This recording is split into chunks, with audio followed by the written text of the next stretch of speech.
여러분 오늘도 안녕하십시오. 이신근 TV에서 다시 만나서 반갑고 고맙습니다. 신학진단 바르트는 부활을 부인하는가? 바르트는 부활을 부인하는가? 라는 제목으로 신학진단을 오래간만에 해보았습니다.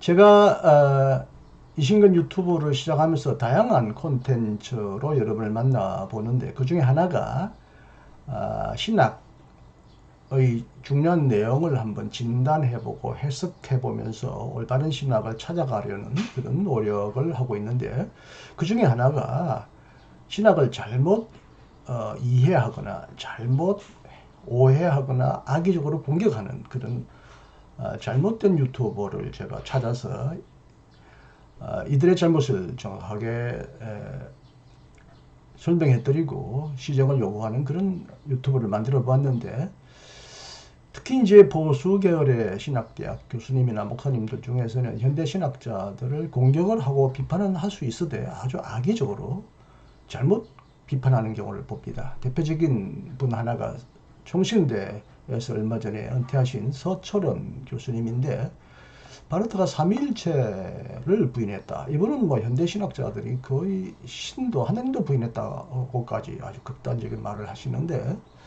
삼일체를 부정했다는 이 말이 얼마나 잘못되었는지, 오히려 바라타야말로 그 스승의 신학자들, 스승신학자들, 이른바 현대신학자들이 무의미하거나 비판하거나 내버려 두었던 삼위일체론을 회복하는 하나의 그런 선거적 역할을 했다고 보는데, 오히려 이런 바르트를 삼일체를 부정한 자로 매도하길래 제가 이것을 공격하는 유튜브를 만든 적이 있고요. 또 이제 정태홍 목사님이라는 분은 고신대 나와서 고신청 목사님인데, 뭐 나름대로 열심히 설교와 뭐 내적 치유에 관한 영상을 올리지만 꽤 많은 목사님과 신학자를 공격하고 비난하는데, 그 중에 하나가 바르트입니다. 특히 칼 바르트로 해치되는 기독교라는 이 유튜브 내용은 뭐 제목만 봐도 기독교가 무슨 칼 바르트 때문에 해체되는 것 같은 아주 섬뜩한 느낌을 주는 제목을 달았는데, 이것이 얼마나 잘못된 주장인지를 제가 요목요목 조목조목 반박하는 유튜브 바르트를 잡는 혹은 잡으려는 선무당이라는 조금 패러디하는 모습으로 영상을 만들어 보았습니다. 그런데 제가 이제 유튜브를 하다 보니까 이제 신학자들의 유튜브를 자주 검색하는데, 바라트를 이단이라고 공격하는 두 유튜브를 오래전에 본 것도 있고 이제 최근에 발견한 유튜브도 있는데, 기독교 이단 검증센터는 최근에 제가 보았어요. 3주 전에 올렸으니까 예수님의 몸의 부활을 부정하는 이단 신학자 칼바라트, 이런 아주 선정적이고 선동적인 유튜브를 보았습니다. 기독교 이단 검증센터가 어디에 있는지 누가 운영하는지 잘 모르겠는데 뭐 보나마나 보수 계열의 목사님이겠죠. 그 아래는 11개월 전에 올렸다는 칼바르튼 이단이라는 이 유튜브는 오래전에 여러 번 봤는데요. 갓소리 개혁신앙이라는 유튜브 방송사입니다.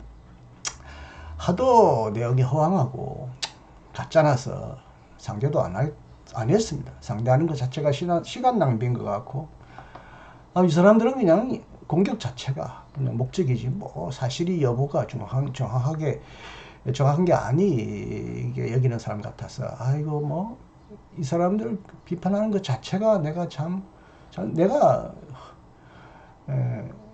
별로 생산적이지 않고 우리 이 사람들을 거꾸로 띄워주는 역할을 하는 노이즈 마케팅을 하는 도움을 주는 것이 아닌가 싶어서 내버려 두었는데, 여기 이제 3주 전에 올린 이 부활 부정하는 이 신학자라는 이 두 가지가 겹쳐져서 이대로 놔둬서는 안 되겠다. 순진하고 착한 우리 한국 그리스도인들이 얼마나 잘못 오도되거나 오해하겠는가. 그래서 급하게 이 두 유튜브의 잘못을 여러분에게 오늘 정확하게 알려드릴 테니까 한번 잘 보시고 또 많은 분들에게도 여러분 날라주시기를 바랍니다. 일단 이 두 유튜브의 주장을 한번 그대로 한번 살펴보시기 바랍니다. 그대로 한번 주목해 보시기 바랍니다. 유주의자들은 부활을 대놓고 부정하지만 칼바르트 같은 자들은 인정을 하는 듯 하면서 부정을 해요. 그런 듯 말하면서 아니라고 말해요. 긍정하듯 하면서 그대로는 아니다라고 말을 합니다. 이런 식으로 비비꼬면서 마지막에는 부정. 이렇게 중립적인 척 하는 자들이 바로 신정통주의자들입니다. 그래서 우리 정통신학자인 반틸이라는 분은 칼바르트를 향해서 하이어 휴머니즘이라고 비평을 합니다. 즉 고등한 인본주의자라고 말한 것이죠. 이게 무슨 말이냐면 말만 뻔지르게 하는 인본주의자라고 비판하고 있는 것이죠. 계속해서 칼바르트의 책 교회 교의학에서도 부활에 대해 언급했는데 예수 그리스도의 부활 사건이 역사적으로 발생하였다는 사실에 대해 아무런 증거도 없고 어떤 증거가 있을 수도 없고 있어서도 안 된다는 사실이 명백하다라고 칼바르트는 썼습니다. 대놓고 예수님의 부활을 부정하고 있는 거죠. 이게 사실입니다. 칼바르트는 예수 그리스도의 부활을 믿지 않습니다. 성경은 분명히 예수님께서 부활하셔서 40일 동안 이 땅에 계시다가 승천하셨는데 칼바르트는 이를 믿지 않는 거죠. 바르트는 1932년에 출판한 그의 저서 교회 교의학 제4권 1장 335쪽에서 다음과 같은 충격적인 망언을 기록하고 있습니다. 예수 그리스도의 부활 사건이 역사적으로 발생했다는 사실에 대해서 아무런 증거도 없고 어떤 증거가 있을 수도 없고 있어서도 안 된다는 것이 명백하다. 이게 과연 정상적인 그리스도인이 주장할 수 있는 얘기일까요? 예수님이 부활하신 역사적인 증거가 없을 뿐만 아니라 예수님이 부활하신 역사적인 증거가 있어서도 안 된다라고 말하는 사람이 기독교 목사이고 신학자라고 할 수 있을까요? 바르트는 교회사를 통해 나타난 무수한 이단들처럼 교묘한 궤변으로 예수 그리스도가 몸으로 부활하셨다는 성경 말씀을 정면으로 부정하고 있는 것입니다.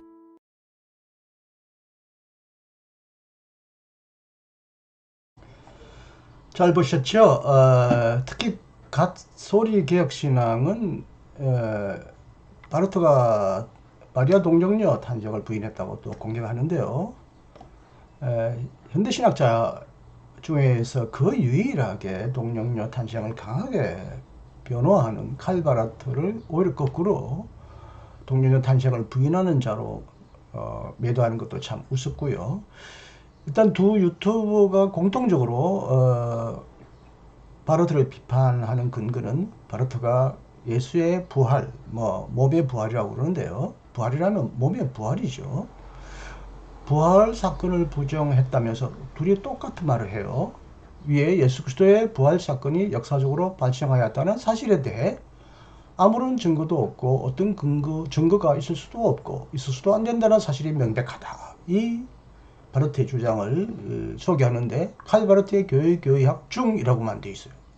그런 말이 어디 있어요? 이렇게 애매하게 중 어디란 말이에요. 주체가 분명하지 않는 말을 하고 있는데 그 다음에 이제 두 번째 가솔리 개혁신앙에서 또 소개하는 영상에서 바르트가 부인했다면서 그 출처를 정확하게 되고 있어요. 심지어 바르트는 1932년에 출판한 그의 저서 교회 교의학 저시 도그마틱스는 이게 영어 문헌처럼 되어 있는데 제4권의 1장 335쪽을 찾아보니까 독일어 문장하고 그 일치하는 것 같습니다. 다음과 같은 충격적인 망언을 기록하고 있습니다 하면서 위에서 한 내용을 그대로 똑같이 반복합니다. 예수 그리스도의 부활 사건이 역사적으로 발생했다는 사실에 대해서 아무런 증거도 없고 어떤 증거가 있을 수도 없고 있을 수도 안 된다는 것이 명백하다. 이게 영어로 번역된 철치 도그마틱이라고 되어 있지만 제가 찾아보니까 제게는 물론 영어 도그마틱 이 책이 없습니다만은 아마 처음 이 내용을 주장한 사람은 독일어 원서에서부터 권위를 주장하려고 그랬는지 그에서부터 이 내용을 뽑은 것 같아서 제가 독일어 원서 4권의 1 335쪽을 한번 찾아보았습니다. 아니나 다르게 그쪽에는 바르트가 사실은 그 길은 4권의 1은 화해론 중에 예수 그리스도의 성육신 인간 되심을 주장하는 내용이지만 여기에도 부활에 관한 내용이 자주 나오는데 정확하게 부활에 관한 문장이 눈에 띄어서 제가 꼼꼼하게 살펴봤더니 이런 문장이 나옵니다. 독일말로 Gewiss haben wir es in der Auferstehung Jesu Christi mit einer nicht nur in der menschlichen Geschichte, sondern zuerst in Gott selbst sich erreichenden Bewegung und Handlung zu tun. 이걸 번역하면요, 분명히 우리는 예수 그리스도의 부활에서 단지 니토누어 단지 인간의 역사 안에서 일어나는 것만이 아니라 주에어스트 먼저 우선 하나님 자신 안에서 일어나는 운동과 행동을 본다. 행동과 관계를 맺는다. 이런 문장이 나오니까 여기서 바르트가 말하는 이 부활에 관한 내용이 바로 이 두 유튜버가 주장하는 내용을 말하고 있다고 저는 생각이 들었습니다. 이 사람들이 이제 예수 그리스도의 부활이 역사적으로 발생했다는 사실에 대해서는 아무런 증거도 없고 어떤 증거가 있을 수도 없고 있어서는 안 된다는 것이 명백하다라는 이 문장이 바르트의 독일어 원서 335쪽에 아무리 찾으려고 해도 찾을 수가 없어요. 제가 영어책을 가지고 있지 않기 때문에 그게 나오는지 한 번 더 확인해 볼 예정입니다만, 그러나 여기 보면 명백하다라는 문장이 나옵니다. 번역으로 보면요. 그건 제가 앞에서 소개한 게비스라는 문장하고 단어하고 거의 일치합니다. 게비스도 명백하다, 확실하다 이런 뜻입니다. 그래서 제가 이것을 분명히 이렇게 번역했는데요. 확실하다고 번역할 수 있습니다. 분명히 우리는 예수 그리스도의 부활에서 단지 인간의 역사 안에서만이 아니라 그 인간의 역사 안에서도 일어났다는 거죠. 그러나 무엇보다도 먼저 하나님 자신 안에서 일어나는 운동과 행동을 본다. 부활이 단순히 역사의 과정에서 일어나는 어떤 우연한 기적이나 사건이 아니라 하나님이 주도하시고 행동하시는 그런 은혜의 행동이라는 것을 얘기하면서 예수의 부활을 매우 강조합니다. 독일어 문장에서 유추해 볼 때 명백하다 혹은 분명히라는 저의 이 번역에서 서로 일치하는 것을 보면 이 문장을 악의적으로 왜곡했을 가능성이 매우 높습니다. 설사 이 문장이 이 독일어 본문이 아니라 정말 처치 도그마틱스 영어 번역에서부터 이 문장을 뽑았다 하더라도 이걸 영어에서 그대로 번역했는지 오래전에 얼마 전에 번역된 한국어 원서에서 이걸 발견했는지 몰라도 바르트가 이 말을 했을 리도 없고 했다 하더라도 이 말이 부활을 부인하는 말은 아닙니다. 예수의 부활은 굉장히 은혜롭고 초자연적이고 놀라운 사건이기 때문에 어떤 역사적인 자료나 증거를 통하여 그것을 검증하기는 어렵다. 역사를 뛰어넘는 역사를 새롭게 열어가는 어떤 놀라운 하나님의 은혜다, 기적이다 이걸 말하려고 했을 가능성은 있는데 자건에 적어도 독일어 원서와 일치한다고 볼 때는 이 문장은 그 335쪽에 나오지 않는다.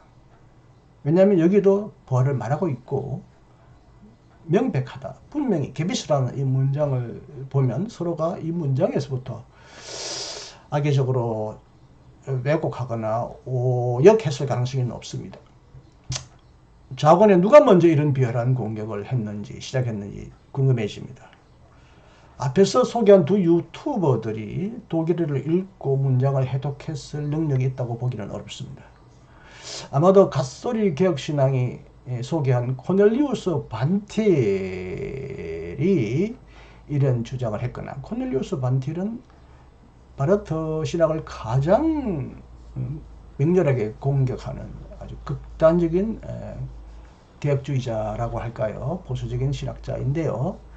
이 사람의 주장을 누가 한국의 어떤 신학자가 인정했거나 혹은 한국의 어떤 개혁주의 신학을 주창하는 보수 계열의 신학자가 어떤 문장에서부터 이 문장을 뽑아서 이걸 설명하고 재해석했는데 이 문장을 바르트의 문장인 것처럼 오해해서 이 문장을 실었을 가능성도 있습니다. 자본에 독일어 원서 4권의 1 335쪽에서 바르트가 부활을 말하지만 이건 부활을 부인하기 위하여 말하는 것이 아니라 하나님의 선행적인 은혜, 하나님의 행동을 주도적인 행동을 강조하려고 분명히 말했고요. 바르트의 부활 이해가 초기와 후기가 조금 해석은 달라졌습니다만 바르트가 부활을 부인할 리가 없습니다. 부인하지 않습니다. 전혀 바울이 부활을 부인했다는 주장도 터무니없는 오해나 왜곡입니다. 참으로 바르트 신학도 절대적인 것이 아니고요. 완전한 신학은 분명히 아니기 때문에 우리는 바르트를 항상 비판할 수 있고 저도 비판하며 또 당연히 그는 비판받아야 합니다. 바르트도 말년에 자신의 신학을 절대화하지 말라. 나는 바르티아너가 아니다. 바르트주의자가 아니라고 스스로 자기 자신을 겸손하게 비웠습니다.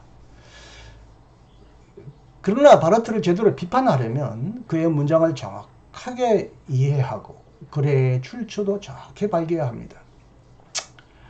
정말 개혁신학을 주장하는 사람들이 얼마나 남의 주장을 악의적으로 왜곡하고 날조하여 공격하는가 하는 것을 내가 여러 번 보았는데, 정말 개혁적인 신학을 주장하려면 원래 개혁적이란 말은 개혁되어가는 신앙입니다. 항상 개혁되어가는 신앙을 말합니다. 과거의 어떤 굳어진 체제나 이론이 아니라 항상 새롭게 개혁해 나가는 신앙입니다. 그렇다면 참된 개혁적인 신앙을 주창하려면 자신의 잘못된 생각이나 잘못된 관행부터 먼저 개혁하시길 바랍니다.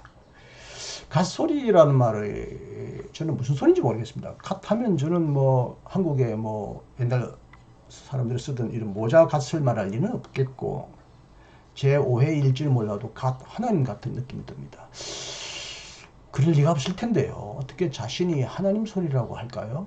근데 다른 연상이 되지 않습니다. 갓 하면 한국에 갓 외에는 영어의 갓이 뭡니까? 하나님이잖아요. 하여튼 정말 하나님의 말씀을 대변하는 말을 하려면 정확하게 근거를 가지고 정확하게 주장하시길 바랍니다.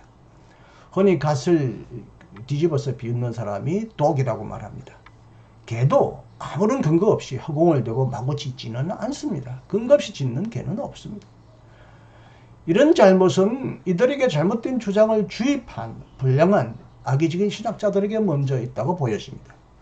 그러나 검증과 확인도 하지 않고 남의 주장을 그대로 앵무새처럼 내뱉고 반복하는 순진무구한 사람들도 안타깝게는 마찬가지입니다.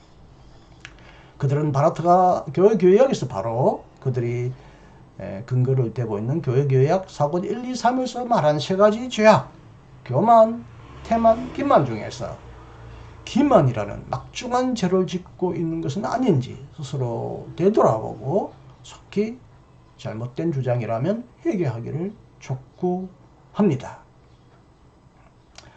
네, 오늘도 신학진단, 바르트는 부활을 부인한 이단인가, 바르트를 부인했는가라는 제목으로 여러분을 다시 찾아뵈었습니다.